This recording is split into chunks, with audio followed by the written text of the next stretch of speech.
Assalamualaikum, Football United ringan amatiran ala gua. eh, Kali ini gua mau news update ringan amatiran ala gua.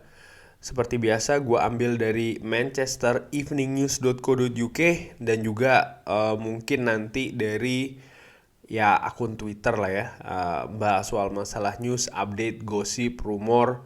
Dan seperti biasa, gue bilang kalau ini gue hanya menyampaikan saja rumor ya kan, beritanya, update-nya.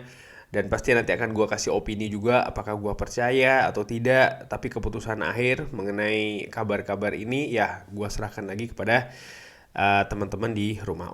Sampai beribet ya. Oke, langsung aja kabar pertama ini dari Darren Fletcher yang mengklarifikasi tentang posisinya dia sebagai technical director.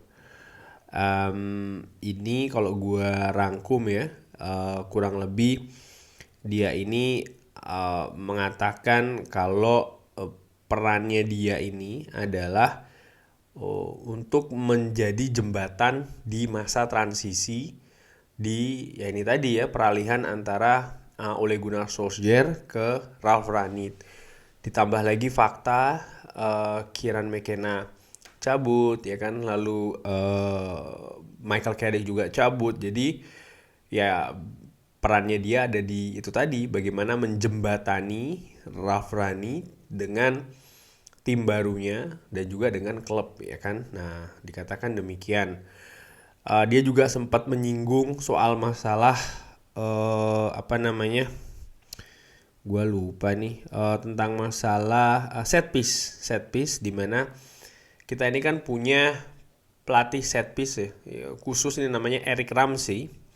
Dan sempat beberapa kali juga di sosial media kalau gue baca itu kan dia sempat dipermasalahkan. Kenapa? Ya itu tadi, karena gol Manchester United dari set piece itu cukup kecil, rendah sekali. Nah, tapi dijelaskan oleh Darren Fletcher, ternyata ini kalau menurut penjelasan dari Darren Fletcher ya, tugas utama Eric Ramsey itu adalah untuk defend dari set piece. Jadi bagaimana kita tidak banyak kebobolan dari set piece. Yang menurut Darren Fletcher di partai-partai awal paling tidak ya di kompetisi kali ini kita tuh cukup banyak kebobolan dari set piece ya. Kalau gue inget-inget memang betul sih, kita cukup kebobolan cukup banyak ya. Yang gue inget kalau tidak salah tuh ketika kita menghadapi Aston Villa ya kan, dan beberapa partai lain juga ya.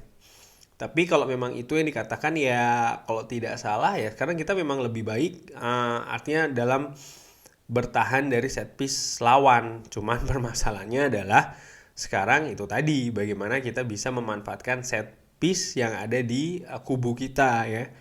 Artinya bisa memanfaatkan peluang dari set piece untuk bisa bikin gol. Nah, ini kan sangat minim sekali musim ini. Dikabarkan ini kabar ya, gosip kalau Manchester United ini berminat mendatangkan holding midfielder Joao Palhinha dari Sporting Lisbon. Dikabarkan harganya ini 33 juta. Ini langsung aja gue bilang, gue pikirnya hanya gosip-gosip belaka ya. Gue tidak begitu percaya tentang kabar itu. Brian Laudrup ini adalah legenda dari Glasgow Rangers, mengatakan Giovanni Van Bronckhorst ini punya masalah besar dengan Amad Diallo. Walaupun Amad Diallo sempat membuat gol setelah 5 menit bermain ya di debutnya dia, tapi sampai dengan saat ini Amad Diallo ini masih sangat kesulitan untuk beradaptasi dengan Glasgow Rangers, utamanya juga dengan kompetisi Liga Skotlandia. Kalau gue berpikir sih ya ini bagian dari proses. Artinya selama ini dia juga bermain kan tidak cukup banyak nih menit bermainnya di Manchester United, dan memang ini yang dia perlukan. Sekarang bagaimana dia ini bisa berjuang, kalau bahasa gue sih bagaimana dia bisa berkelahi ya dengan faktor adaptasi ini di Glasgow Rangers. Dia memang pemain muda, dianggap potensial, bandrolnya pun juga mahal ketika ditransfer dari Serie A ke Manchester United ya kan, dari klub Serie A. Dan inilah saatnya dia memperlihat atau mempertunjukkan ya, kenapa dia pantas dihargai sedemikian mahal. Ya kita lihat perkembangannya seperti apa. Kalau gua sih berpikir belum saatnya untuk dijudge ya, atau dicap oke, dia gagal atau tidak, dia akan berhasil atau tidak, menurut gua masih masih sangat jauh. Ini memang dia masih harus beradaptasi. Kalaupun seandainya dia katakanlah ya bermain bagus di Glasgow Rangers pun juga tidak serta-merta menggambarkan oh dia punya punya kualitas yang apa ya atau kapasitas yang cocok juga untuk Manchester United terutama di Premier League. Itu belum tentu juga, karena menurut gua lebih baik dia mengalami kesulitan sehingga dia bisa itu tadi ya terlihat mentalnya seperti apa ya kan, bagaimana dia meningkatkan atau beradaptasi paling tidak. Ini kan juga cukup berpengaruh, jadi tidak hanya teknis tapi ada faktor non teknis yang menurut gue di situ juga tidak kalah besarnya ya. Jadi ya biarkan saja dia berproses di Glasgow Rangers. Apalagi ini kabar ini diberitakan juga ya berapa banyak sih kompensasi dari Manchester United untuk membayar Ole Gunnar Solskjaer setelah pemecatan itu ya. Dikabarkan kan 7,5 juta pounds, tapi kalau menurut gua ini masih berbanding cukup jauh dibanding dengan Jose Mourinho yang kabarnya 19 juta. Bahkan Louis van Gaal tuh 8 juta.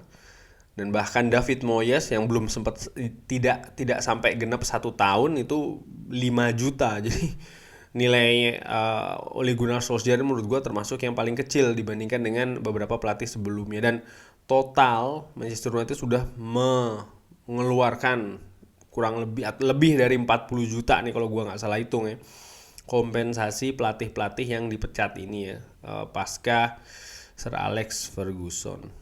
Cukup besar sih menurut gue, dan ini ya menandakan itu tadi ya tidak adanya visi yang jelas dari siapa, dari manajemen tentang apa, tentang penunjukan pelatih atau manajer ya. Sebenarnya yang dimau apa? Apakah mau proses ataukah mau trofi instan? Laganya seperti pingin proses tapi yang didatangkan pelatih dengan tuntutan trofi instan.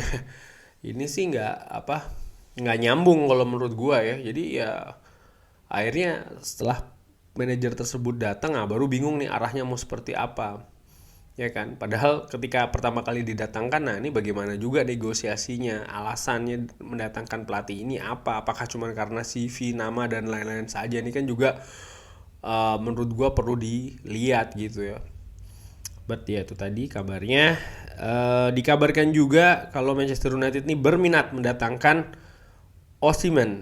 Victor Osimhen ya. Ini pemain internasional dari Nigeria kalau tidak salah. Wah ini sih gue tidak begitu percaya sih kabar ini, tapi kita lihat saja ya ke realitanya seperti apa. Ada kabar ya tentang jadwal Manchester United. Ini ada juga bursa tebak-tebakan ya tentang masalah Cristiano Ronaldo. Apakah akan tetap berada di Manchester United ya? Nih, gue sudah bikin videonya juga ya. Ada kabar soal ya gue nggak akan bahas ke situ. Tadi John Murtoh soal Manchester United juga dikabarkan berminat sekali lagi nih ya untuk mendatangkan Manuel Akanji. Ini didengang-dengungkan lagi nih ya, back tengah dari Borussia Dortmund. Dan seperti biasa gue bilang ya, sepertinya memang Manchester United tidak akan memasang atau menempatkan center back ini sebagai prioritas transfer musim panas nanti, tapi lebih ke lini tengah, gelandang bertahan, dan juga sektor serang ya. Dikabarkan juga ini kalau Manchester United berminat mendatangkan Darwin Núñez. Harganya sekitar 60 juta. Ini juga gue penyerang sih ya, Darwin Núñez. Bisa jadi kalau begitu ya. Sevilla mengabarkan kalau Anthony Martial ini cedera. Waduh, barusan main cukup bagus ternyata langsung cedera juga ya. Anthony Martial ini gue tadinya juga berpikir seperti apa, apakah dia akan, tapi ternyata ya begitulah. Anthony Martial is Anthony Martial. Dikabarkan Manchester United harus menjual Harry Maguire untuk bisa mendapatkan Manuel Akanji. Harry Maguire sendiri kalau gue bahas sedikit ngobrol ringan ini sempat dibahas ya oleh Rio Ferdinand menurut Rio Ferdinand, Harry Maguire merupakan salah satu titik lemah Manchester United di lini belakang.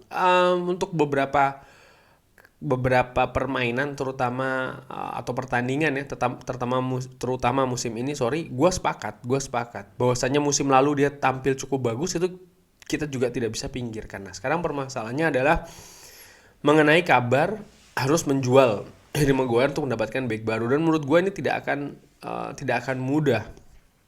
Karena kalau kita hanya mempertimbangkan faktor teknis, mungkin ya Harry Maguire akan dijual lalu didatangkanlah pemain baru. Tapi ini kan juga ada kaitan dengan sektor-sektor lain ya, sektor bisnis paling tidak, itu yang paling dekat. Dimana klub mendatangkan Harry Maguire dengan harga cukup mahal, berapa dia akan lepas, ya kan? Ini kan juga harus dipertimbangkan oleh Manchester United, karena kita ini bukan tim seperti Manchester City, bukan seperti Chelsea, bukan seperti Real Madrid ya, atau bahkan Bayern Munchen yang punya kemampuan finansial cukup banyak. Kita nih betul seakan-akan kita memang betul tim kaya, tapi ketika kita mendatangkan pemain itu ada juga faktor ABCD di belakangnya. Dan menurut gua gaya-gaya Manchester United di musim-musim lalu ya, dengan Angel Di Maria contohnya, dengan Radamel Falcao, dengan Bastian Schweinsteiger, dengan Memphis Depay, itu bukan Manchester United banget begitu. Dan termasuk juga sebenarnya sih ketika mendatangkan Harry Maguire dengan harga sedemikian tingginya ini ya. Dan sekarang ya ketika kita mengalami masa seperti ini, ya melepas atau menjual Harry Maguire itu juga bukan solusi yang mudah atau yang bisa dilakukan dengan begitu saja. Karena sekali lagi ada banyak faktor di sana dan harus realistis begitu ya. Kalau gue sih berpikir sekarang ya tugas pelatih bagaimana bisa mentransformasi ya Harry Maguire ini katakanlah untuk meningkatkan penampilannya, itu saja sih. Karena ya dia sudah ada sekarang di tim, dan untuk melepasnya sekali lagi ini bukan sesuatu yang mudah ya. Ini kalau buat gue ringan amatiran. Tapi kalau teman-teman ya pastinya lebih pingin yang wah jual aja. Iya, tapi apakah bagaimana jualnya, mau harga berapa, kemarin beli seperti apa ya kan, apakah manajemen akan setuju? Jadi begitu deh pertanyaannya ya kan. Dikabarkan kalau Frank Kessie, ini dikabarkan oleh Fabrizio Romano ya. Barcelona dikabarkan ini tertarik mendatangkan ya. Ini Paulo Maldini yang mengatakan. Dan dikabarkan ya AC Milan itu tadi merespon kalau ya belum ada langkah selanjutnya. Dan Frank Kessie ini kan juga dikabarkan dihubungkan selain dengan Barcelona juga dengan Manchester United. Nah ini menurut gue juga cukup menarik ya. Frank Kessie menurut gue sih kenapa tidak dicoba ya mendatangkan begitu. Bisa aja sih menurut gue kita butuh pemain tengah. Frank Kessie ini pemain dengan kualitas, ada kemungkinan datang dengan gratisan pula kan. Ya menurut gue kenapa tidak ya. Ini dikabarkan tadi kan João Palhinha dikabarkannya 30 juta. Ada kabar lagi, jangan-jangan beneran ini ya, pemain tengah asal Portugal ini yang bermain sekarang di Sporting Lisbon. Lalu dikabarkan juga Manchester United ini mencoba mendekati Ronald Araujo, pemain dari Barcelona, pemain muda ini kalau tidak salah ya. Gua sih kurang sepakat sebenarnya. Ya karena again sih fokus kita di lini tengah dan lini depan ya, utamanya di situ. Lalu ini sebelum gua akhiri, ada satu berita yang ingin gua angkat di news update ngobrol ringan kali ini, yaitu adalah kabar. Nah ini dia nih kabar soal Carlo Ancelotti. Nah yang dikabarkan masuk radar calon manajer Manchester United. Wah ini kan juga menarik. Carlo Ancelotti, pelatih atau manajer yang sekarang sedang menangani Real Madrid ya, berusia 62 tahun. Ini manajer yang punya segudang pengalaman, segudang trofi. Gue inget bener ini manajer di tahun 90-an akhir itu naik daun ketika di Parma ya, kalau tidak salah ingat. Lalu dia diambil Juventus. Setelahnya dia berkibar, punya pengalaman luar biasa Juventus, AC Milan, Chelsea, Paris Saint-Germain, Real Madrid, FC Bayern, Napoli, Everton, dan terakhir Real Madrid ya. Ketika dia menjadi manajer di Everton, jujur gue kaget. Gue kaget karena bagaimana mungkin Carlo Ancelotti yang punya CV mentereng ya, biasanya dengan top tim ya kan, dia mau melatih Everton.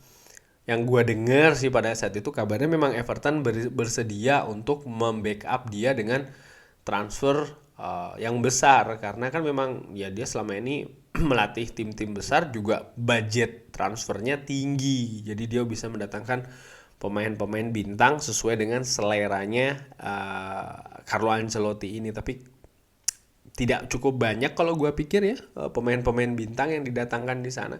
Ada James Rodriguez ya kan, dan nggak banyak sih kalau menurut gue ya. Dan ya itu tadi tidak berakhir baik di Everton, dan akhirnya selesai dia pada saat itu tadi dia diambil oleh Real Madrid ya. Dan oleh karena itulah dia tidak melanjutkan dengan Everton. Dan ya kalau gue pikir sih ketika dia kembali ke Real Madrid ini ya sesuai dengan habitatnya yang di tim besar. Dan sekarang dia ini dikaitkan dengan Manchester United. Bagaimana gue melihat ya kalau dari sisi pengalaman ya kan, skill, menurut gue sih dia pelatih yang berpengalaman, berprestasi, mentereng, termasuk world class manager. Tapi ada dua hal paling tidak yang mengganjal buat gue adalah nomor satu, dia tidak terbiasa kalau menurut gue membangun tim ya, terutama setelah dia pindah dari Parma. Dia di Juventus ini 2 tahun ya kan, di AC Milan dia agak lama nih 8 tahun, lalu di Chelsea dia 2 tahun, Paris Saint-Germain 2 tahun, Real Madrid 2 tahun, Bayern Munchen 1 tahun, Napoli 1 tahun, Everton 2 tahun, lalu sekarang di Real Madrid. Jadi menurut gue dia tidak terbiasa itu tadi ya, tinggal di satu tim kecuali AC Milan dengan jangka waktu cukup panjang. Dan di nomor 2 adalah yang gue ragukan yaitu tadi bagaimana dia bekerja dengan paling tidak manajemen Manchester United yang kalau gue lihat sepertinya profilnya berbeda dengan tim-tim yang sudah pernah dibela oleh Carlo Ancelotti ini. Mungkin yang agak mirip itu Chelsea dan Paris Saint-Germain. Artinya itu aja juga tidak ya, karena Chelsea dan Paris Saint-Germain ownernya kan peduli, kalau gua ngelihat peduli dengan prestasi klub. Nah, sedangkan Manchester United ini kan tidak begitu. Jadi menurut gua ini tantangannya agak berbeda. Dan bagaimana dia nanti akan bekerja dengan tim ya kan, ini juga menjadi pertanyaan sih bagi gua. Jadi gua sih tidak melihat ke sana ya. Dan menurut gue kalau seandainya Carlo Ancelotti yang didatangkan ini sama aja mengulang ketika kita mendatangkan Louis van Gaal, ketika kita mendatangkan Jose Mourinho. Karena menurut gue terlepas dari karakter permainan atau strategi di atas lapangan yang selalu gue bilang buat gue tuh nomor 2, nomor 3, tapi bagaimana manajemen dari Carlo Ancelotti ini kalau gue pikir sih hampir sama seperti kayak Louis van Gaal, sama seperti kayak Jose Mourinho yang lebih trophy oriented dalam jangka waktu yang pendek ya, hanya melihat CV-nya saja. Jadi gue pikir sih sepertinya tidak cocok kalau gue, menurut gue dengan amatiran ala gue untuk Carlo Ancelotti ini ke Manchester United. Kenapa? Karena menurut gue masalah di Manchester United ini kompleks, bukan hanya mengenai di atas lapangan saja ya, permainan apalagi strategi begitu saja tidak, tapi penguasaan dressing room, bagaimana filosofi klub, visi klub yang selama ini menurut gue, pengelolaan klub yang menurut gue selama ini semenjak datangnya Glazer nih kan, apalagi setelah Sir Alex tidak di klub lagi, amburadul nggak karuan kalau menurut gue. Dan dengan datangnya Carlo Ancelotti sekali lagi ini cuman cara-cara instan saja, dan menurut gue sekali lagi ini tidak memperbaiki faktor yang harusnya diperbaiki di Manchester United. Jadi menurut gue sih kalau ringan amatiran ala gue ya mengenai kabar terakhir ini, gue sih nggak menyambutnya dengan positif ya, kurang lebih demikian. Bagaimana teman-teman menanggapi gosip yang terakhir ini? Setuju atau tidak Carlo Ancelotti datang ke Manchester United? Kalau setuju ataupun tidak, alasannya apa? Bisa drop di kolom komen ya. Terima kasih sudah menyaksikan. Jangan lupa like, subscribe, dan juga sholat. Wassalamualaikum warahmatullahi wabarakatuh.